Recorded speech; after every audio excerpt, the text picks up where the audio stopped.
Hello friends, I am NKS and welcome to your channel Stock Guru। सबसे पहले आप सबका वापस थैंक्स मेरे 1000 सब्सक्राइबर्स इस चैनल के पहुंचाने के लिए। और ये चैनल मेरा ही नहीं आपका भी है, and that's why I am showing you this first slide sheet जहाँ पर I am giving the latest update. It's 1006 now and this first milestone. हमें और भी आगे मिलकर चलना है और इसे बढ़ाना है। सो आज से मैंने रोज़ बैंक निफ्टी के रिलेटेड अपडेट का एक वीडियो लाने का फ़ैसला किया है, जिसमें मैं आपको रोज़ बैंक निफ्टी के बारे में बताऊंगा और ये भी बताने की कोशिश करूंगा कि tentatively what can be the movement for bank Nifty for the next day. So let's start the video friends. Since focus is on bank nifty, though I will not talk anything else, only on bank nifty and specifically उसके related ही मैं बात करूँगा। So now bank nifty basically, if we see this, I am using this Allies Blue platform to explain you all, as I am a sub broker with them, and those are who are new, please watch my other videos and try to understand whatever I had tried to explain in few certain small videos। और आप उन videos को देखिए, समझिए। आप मेरी sure बहुत ही आसान शब्दों में मैंने बताने की कोशिश की है, जो आपको काफ़ी हेल्प होगी इन वीडियोस को देखकर। एंड मैं चाहता हूँ आप इसे शेयर करें, बेल आइकन दबा के रखें हमेशा, ताकि कोई भी नोटिफिकेशन आपको टाइम पे मिले। बैंक निफ्टी का अगर हम सेटअप देखते हैं तो आज ओपन 36,252 पे हुआ है, हाई 36,344 और लो 35,696 पे गया। यानी कि बैंक निफ्टी खुलने के बाद ऊपर गया, बाद में लेकिन नीचे आ गया। ये उसका बैंक निफ्टी का वन डे का चार्ट है। This is the one days chart. और अगर हम सिर्फ आज का ही सिनेरियो देखते हैं 15 मिनट्स के चार्ट पे, तो वी कैन सी शुरुआत बैंक निफ्टी की ऊपर हुई, लेकिन ये 12 बजे के बाद मार्केट काफ़ी गिरा और बहुत ही पुअर क्लोजिंग हुई इसकी 35,696। ये मैं आपको स्पॉट के चार्ट के बेस पे सारा बता रहा हूँ। तो फ्रेंड्स, अब पहले तो ये हमें समझने के लिए कि बैंक निफ्टी इससे नीचे जाएगा या नहीं जाएगा, और कल क्या होगा या आने वाले दिनों में क्या होगा। बट स्पेसिफिकली मैं डे टू डे अपडेट के पॉइंट ऑफ व्यू से वीडियो बना रहा हूँ, तो मैं कल के स्पेसिफिक सिनेरियो के बेस पे ही आपको इस वीडियो के थ्रू समझाने की कोशिश करूँगा। तो हमें इसके लिए क्या क्या चाहिए? हमें इसके लिए चाहिए एक तो सेंसिबल का ऑप्शन चेन, जो एकदम लाइव बताता है ऑप्शन चेन की मूवमेंट्स के बारे में। वो आपको बहुत हेल्पफुल होगा। तो मैं चाहता हूँ आप जो मैं बता रहा हूँ उसके ऊपर फोकस करें। तो सेंसिबल का ही आप ऑप्शन चेन स्क्रीन पे हमेशा रखें। जैसे कि मैं आपको दिखा रहा हूँ, मैग्नेटी का फ्यूचर है, ये फ्यूचर का ही ऑप्शन चेन होता है। तो यहाँ पर भी हमने पहले मंथली बेसिस पे, विच इज़ 30 दिसंबर का, पहले ऑप्शन चेन खोल के हम देखते हैं कि मंथली बेसिस पे बैंक निफ्टी के सपोर्ट और रेजिस्टेंस कहाँ है। तो सपोर्ट, जैसे कि आपको पता है, पुट साइड पे होता है, resistance is on always on the call side. तो अगर हम जाके देखें तो अभी 35,500 पे एक सपोर्ट है, उसके नीचे 35,000 पे सपोर्ट है और उसके नीचे 34,500 पे सपोर्ट है, अगर मंथली बेस पे है। अब सिमिलरली अगर वीकली बेस पे हम लोग इसको वापस ये स्ट्रीमलाइन करके देखते हैं, तो first support is 35,500, then there is another support at 35,000 and then there is a bigger support at 34,500। So basically हम तीन सपोर्ट को पहले फोकस करेंगे। सिमिलरली रेजिस्टेंस 36,000 के ऊपर 36,500 तक अच्छा खासा है। अब वापस अगर हम इस चार्ट को ध्यान से देखते हैं, तो मैंने इस चार्ट को वन डे के बेस पे देखा है और साथ में यहाँ पे मैंने एक मूविंग एवरेज लगाई है 100 डेमा की। और मैं हमेशा बिलीव करता हूँ कि हमको 100, 200 और 50 डेमा, इनका हमेशा एक मूविंग एवरेज का एक सिंपल सा पैटर्न लगा के समझने की कोशिश करनी है। जैसे कि बैंक निफ्टी के केस में हुआ ये है कि अपने 200 डेमा को इसने टेस्ट कर लिया है, समवेयर अराउंड 35,700 पे 200 डेमा है, और बैंक निफ्टी आप देख सकते हैं समवेयर वहीं पर है। ओके, सेकेंडली हमें बैंक निफ्टी के केस में या जनरली किसी भी केस में अगर आपको ज़्यादा एनालिसिस करना है तो आप डेली पे जाएंगे, डेली कैंडल स्टिक्स और उसके बाद वीकली के ऊपर भी आपको एक आइडिया मिलेगा। जैसे बैंक निफ्टी लास्ट 5 वीक से it is very weak, 1 2 3 4 5 all candles are weaker than their last week, all of them. Okay, so this gives us an idea कि बैंक निफ्टी कितना वीक हुआ है in 5 weeks, and it has fallen from 41,900 if you see roughly to 36,696, which is a fall of 18% roughly। 18% का fall आया है correction if I में से। सो अब क्या ये और गिरेगा? So in case of weekly candles we can see a big support here। you see this cluster, this is called as support because if you see यहीं से बैंक निफ्टी अपसाइड मूव करता है और ये एरिया आपका आता है रफली 35,000 के आसपास, and our low was 35,696। So weekly pattern ये बता रहा है कि 35,000 के आसपास इसको सपोर्ट मिलनी चाहिए।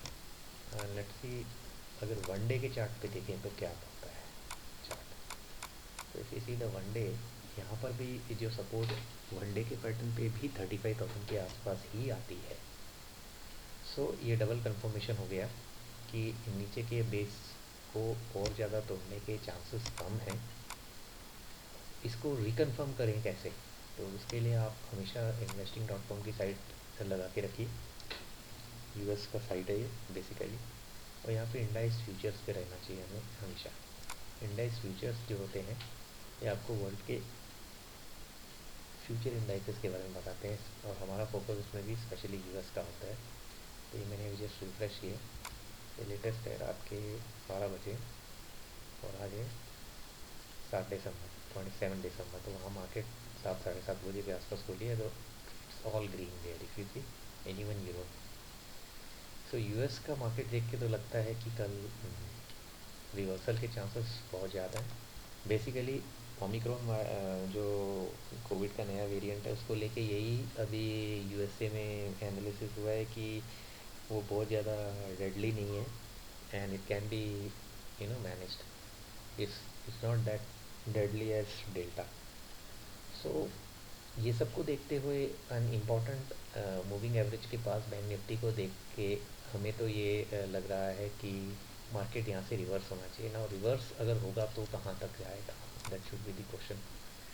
सो इसके लिए हम लोगों को वीकली चार्ट पे वापस आना पड़ेगा, and considering we are somewhere here 3700। Okay, तो अगर कल मार्केट रिवर्स होता है, सॉरी, तो वो डेफिनेटली अपने आज के डे हाई के ऊपर के आसपास तक जा सकता है, which is 36,344। Because if we see this chart chain, Bank Nifty is got a strong resistance around 36,500। 36,500 पे इसको बहुत रेजिस्टेंस मिलेगा, उसके आगे फिर काफ़ी रेजिस्टेंस है। तो इतना बड़ा शॉर्ट कवर होने के पॉसिबिलिटीज़ फ़िलहाल नहीं लगते हैं। फ़िलहाल यही लगता है कि जो आज का बेस है लो है रहता, इसके नीचे जाना नहीं चाहिए मार्केट को, purely because US markets are giving a signal of reversal, और हम लोग नियरली अपने 200 डमा के आसपास हैं। So secondly what we have to always remember one thing is, जो इंडेक्सेस होते हैं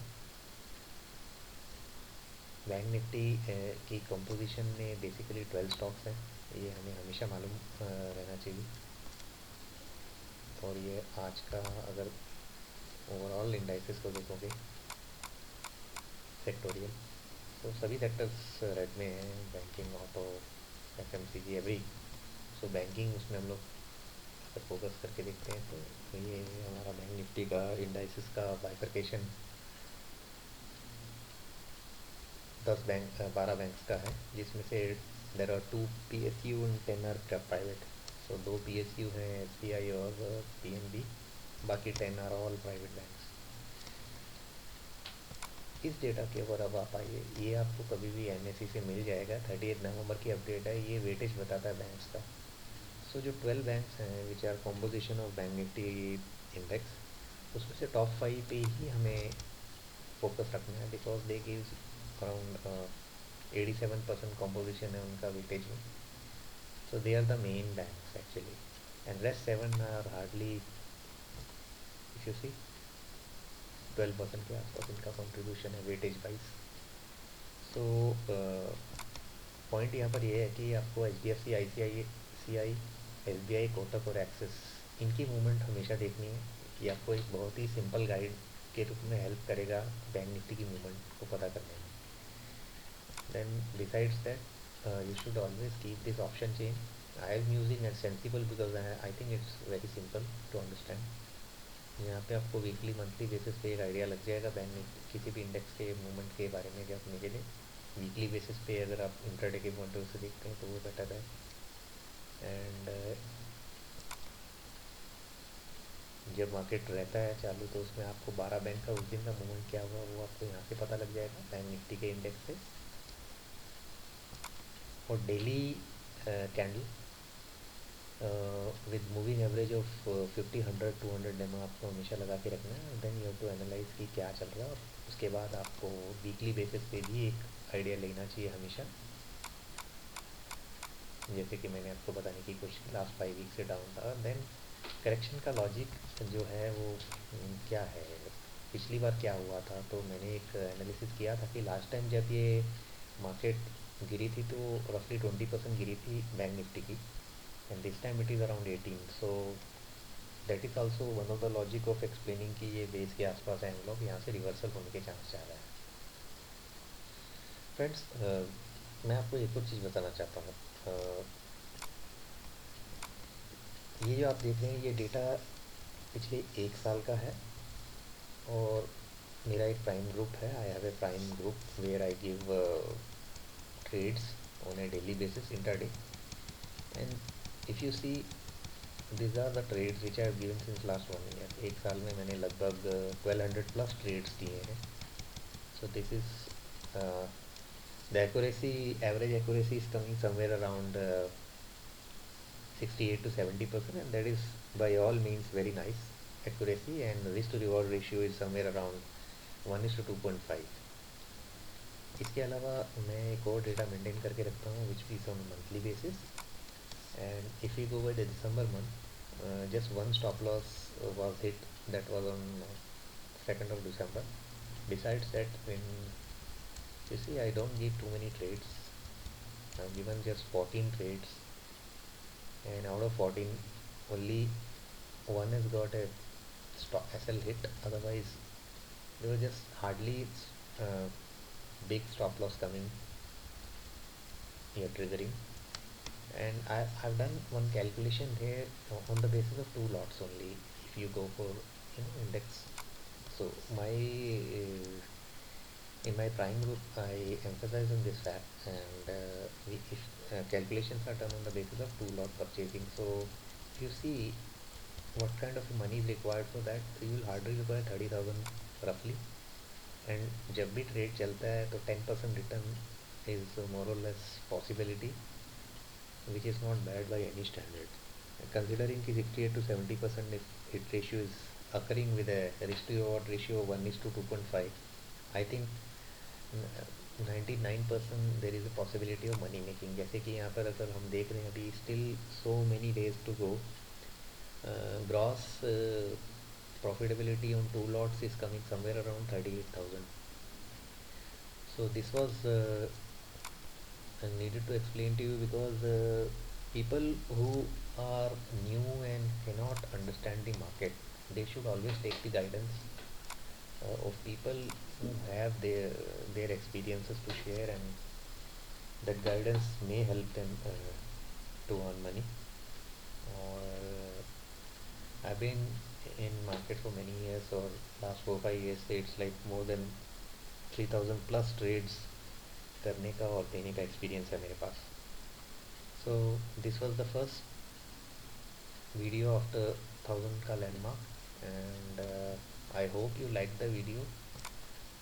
I tried to make very simple videos without much of what you call tam jam, because the logic of creating a video is to be make you understand what is to be done and how is to be done. So till I come up with the next video that ideally should be and would be hopefully tomorrow. So take care and good night, guys.